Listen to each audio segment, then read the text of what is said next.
El gran tema de la Biblia es Jesús, pero no solo en el Nuevo Testamento, sino en toda la Biblia. Toda la Biblia apunta a Jesús y este salmo en concreto, el salmo número 2, apunta precisamente a Jesús de una forma que cualquiera diría que está escrito tantos siglos antes. Dice así el texto del que os quiero compartir, el versículo 12, dice: honrad al Hijo para que no se enoje y perezcáis en el camino, pues se inflama de pronto su ira. Bienaventurados todos los que en él confían. El Salmo 2 entero y habla de Dios estableciendo a su ungido, a su hijo, ¿no? Dice, dice el versículo 7, voy a proclamar el mandato del Señor. Él me ha dicho, tú eres mi hijo y yo te he engendrado hoy. Pídemelo y te daré las naciones en herencia, los confines de la tierra en heredad. Los aplastarás con cetro de hierro, los destrozarás cual vasija del alfarero. Y ahora, reyes, reflexionen, recapaciten, jueces de la tierra. Sirvan al Señor con reverencia, festéjenlo emocionados. Literalmente, el versículo 12 dice, besen al Hijo, para que no se enoje y anden perdidos al estallar de repente su ira. Besen al Hijo, claro, el término beso aquí indica el beso que se le da a alguien en una posición superior a ti. Por ejemplo, los judíos, ¿no?, besaban a sus maestros, a sus rabinos. Cuando Judas entrega a Jesús, le da un beso, ¿no? Y que era el signo de respeto, ¿no?, para un rabino. Y Jesús le responde, Judas, con un beso entregas al Hijo del Hombre. Este Salmo 2 habla de Jesús, el enviado de Dios, aquel a quien Dios ha designado como rey y cabeza de las naciones, aquel a quien Dios ha designado como rey y juez de toda la tierra y de todos los seres humanos. Jesús ocupa una posición de permanencia y prioridad. Aquellas personas que dicen, bueno, yo soy más del Dios del Nuevo Testamento que del Dios del Antiguo Testamento. Claro, obviamente, si tomas algunas partes del Nuevo Testamento o de los Evangelios, te dará la impresión de que Jesús es una especie de osito de peluche inofensivo. Pero si llegas a Génesis o lees otras partes de la biografía de Jesús, te darás cuenta de la autoridad, del dominio, de las prerrogativas que Jesús se merece como Hijo de Dios, Hijo del Hombre y cabeza de las naciones.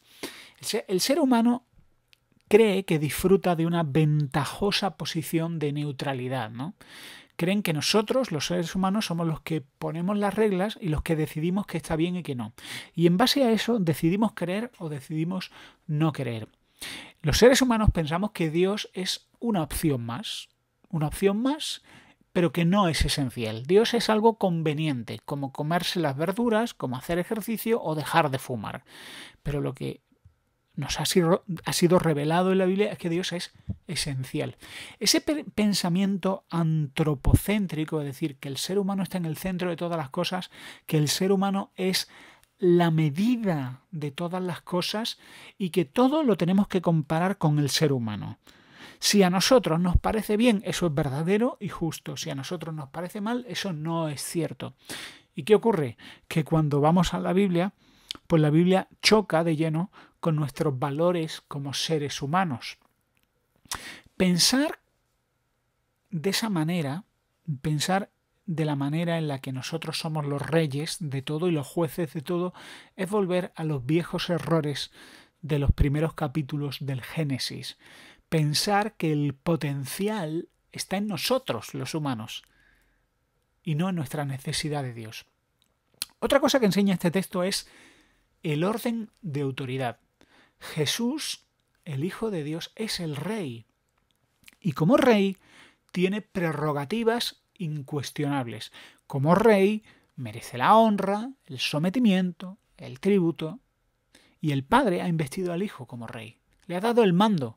Y anuncia a todos los seres humanos que le demos honra al Hijo. La honra que se merece. No es una invitación, no es una posibilidad. Es una orden. Es una orden. ¿Que es conveniente, que es positivo, que es necesario? Sí. Pero hemos perdido en nuestros diccionarios el significado de la palabra Dios. Si Dios es Dios, Si la palabra Dios significa lo que significa, Dios no está en términos de igualdad con nosotros. Está muy por encima de nosotros. Si Dios es Dios y significa la palabra Dios lo que significa, Dios tiene derechos muy por encima de nuestros derechos. Es más, Dios tiene el derecho de gobernar nuestra vida y de establecer lo que está bien y lo que está mal. El ser humano tiene que alinear sus pensamientos y sus valores con el pensamiento de Dios y no al revés. Y nosotros los creyentes tenemos una urgencia de renovar nuestro entendimiento con la palabra de Dios y con los pensamientos de Dios. Por desgracia veo a muchos predicadores que han seguido una senda motivacional utilizando aforismos que suenan bien y que pueden ser interesantes como ideas, pero no son la palabra de Dios. El discurso motivacional que pone al ser humano sus sueños, sus expectativas, su potencial, su belleza, su valor por encima de Dios, no es un discurso cristiano, es un discurso humanista. Y en ese sentido, los creyentes de hoy en día, que estamos tan expuestos a tertulias, radio, televisión, opiniones, prensa, conversaciones, necesitamos acudir con frecuencia y con profundidad al estudio, la lectura, la meditación, la aplicación de la palabra de Dios y renovar nuestros pensamientos, porque nuestra forma de pensar, nuestra forma de entenderlo todo, no es la forma de Dios. Y necesitamos subir al monte y tener la perspectiva de Dios para entender qué es lo que Dios piensa de todas las otras cosas. Y este es uno de los males de hoy en día para nosotros, y estoy haciendo autocrítica. Un conocimiento superficial de la palabra de Dios va a llevar a un cristianismo superficial, un conocimiento superficial de Dios que se basa en a lo mejor unas pocas lecturas de la Biblia, va a llevar a una relación con Dios defectuosa, pero sobre todo a una vida cristiana vivida no en el poder de una vida de resurrección que decía nuestro queridísimo Pedro Inglés, sino basada en el poder de tu propia sabiduría, una sabiduría que has adquirido pues de otras personas, pero no la has adquirido de la fuente de la sabiduría que es Dios mismo. Otra cosa que vemos aquí en el texto es que Dios es juez, y solo Dios es juez. No hay otro juez. No hay nadie por encima ni al lado de Dios. Si Dios es juez y merece esa dignidad, solo Él puede ser justo. No nosotros. Nosotros como jueces somos jueces bastante contaminados por nuestro problema, que es la maldad y la corrupción inherente al ser humano. Si yo acudo a un juez humano, seguramente se sienta muy identificado con mi propia corrupción. Se siente inclinado a hacer lo mismo que yo, que es a saltar las normas y a buscar excepciones. Pero Dios es un juez justo y perfecto. Él, además, no solo es un juez justo en el sentido de que Él es puro y Él en sí mismo es ley de todas las cosas, sino que además el conocimiento de Dios es perfecto, es completo. Él no solo examina los hechos, sino también las motivaciones. Por eso Él es el único digno de ser juez, porque es Dios, porque es santo y porque su conocimiento es perfecto. Ahora, Dios va a juzgar a todos los seres humanos. Y esto es esencial, bueno, yo diría que es esencial a las religiones monoteístas, pero es esencial al cristianismo bíblico, que Dios va a examinarnos de manera individual. Y el Dios que nos va a examinar no es un Dios corrupto, es un Dios perfecto. ¿Y sabéis qué significa eso? Significa que no hay escapatoria. No hay escapatoria. Si el Dios que nos va a examinar es un Dios minuciosamente perfecto, que es el mismo Dios que ha inspirado su ley.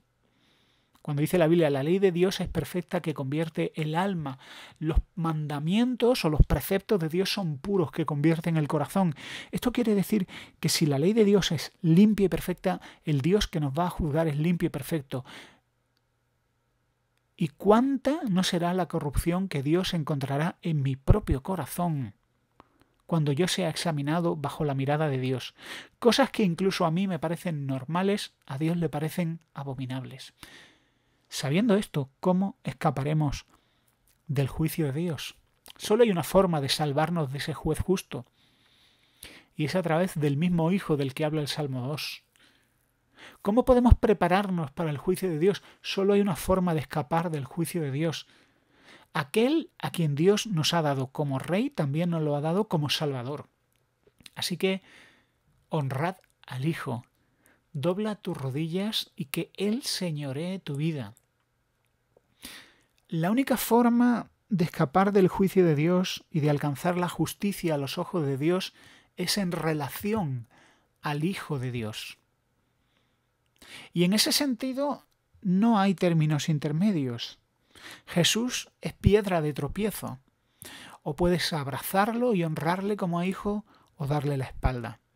Pero no hay una posición intermedia de consideración, y esto era algo que decía C.S. Lewis, ¿no? Yo tengo una gran consideración por Dios, por Jesús, tengo una gran consideración. Es un referente moral. No, Jesús nunca pretendió ser un referente moral ni un maestro. Jesús fue llevado a la cruz por afirmar que Él era el Hijo de Dios, o dicho de otra forma, Dios el Hijo. Por eso, para muchos es incomprensible la cruz. Si se mira al otro lado, si se ignora que Jesús no solo afirmó ser el yo soy y ser antes que Abraham, sino recibir la adoración de otros. Y es en relación al Hijo de Dios y a tu relación con el Hijo de Dios como podrás ser aceptado a Dios. Honrad al Hijo. La pregunta que yo me hago y que os hago es, ¿honráis al Hijo? ¿Honráis al Hijo como quién es Él? ¿El Rey, el Señor, el Salvador? ¿O le has dado la espalda? No podemos reducir el señorío de Cristo a una especie de profesión pasada de fe, a una especie de oración mágica que dijimos en el pasado. Y esto es uno de nuestros males, ¿eh? Decir que tu cristianismo se sustenta en un acto de fe pasado, pero que no se evidencia en tu fe actual. Negar el tipo de vida que vives en base a algo que dijiste en el pasado. La salvación no viene por un acto de fe pasada, sino por una fe real y una fe diaria. No nos vamos a librar de la ira de Dios en base a lo que creímos cuando éramos niños, jóvenes, o hace 10, 15 años, 5 años, o incluso ayer. Solo podremos librarnos de la ira de Dios en el momento en el que hemos puesto nuestra confianza, nuestra fe y nuestra seguridad en aquel que es justo, el único que es justo y que nos fue dado como Salvador. Y esto nos da seguridad, pero también nos trae una medida saludable de temor. El temor de desligarnos del Hijo de Dios. Lo dije el otro día, la perseverancia es la marca de Dios en el creyente. Y podemos tener momentos mejores o peores, pero cada día tenemos que mirar al Hijo de Dios, cada día tenemos que decidir confiar en Dios y en su Hijo y sostenernos y aferrarnos a Él para volver a experimentar la seguridad que hay en Él y en nadie más. Dichosos todos los que en Él confían, porque solo en Él y no en nosotros mismos hay seguridad. El hombre no se puede justificar a sí mismo, pero Dios sí puede justificar al hombre. Por eso bienaventurado, doblemente dichoso es aquel que confía en el Hijo de Dios, y yo espero que tú pongas tu confianza en el Hijo de Dios.